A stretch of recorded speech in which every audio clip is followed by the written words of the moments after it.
Çdo ditë me banorët e rajonit numër 4 për dëgjuar shqetësimet e tyre, por edhe për t'u premtuar se pas 11 majit do të bëj edhe më shumë për zgjidhjen e çështjeve që i shqetësojnë, e në veçanti për infrastrukturën rrugore, por edhe çdo problematik tjetër sociale që banorët ngren.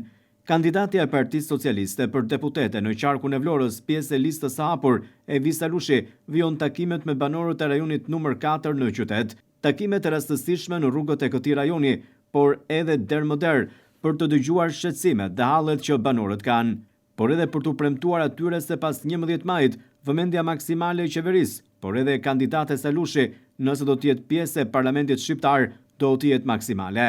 Banorët i kanë ngritur disa shqetësime gjatë këtyre takimeve kandidate Salushi, e cila premtoi se gjithmonë do të jetë përkrah tyre për t'u dhënë zgjidhje për t'i dëgjuar.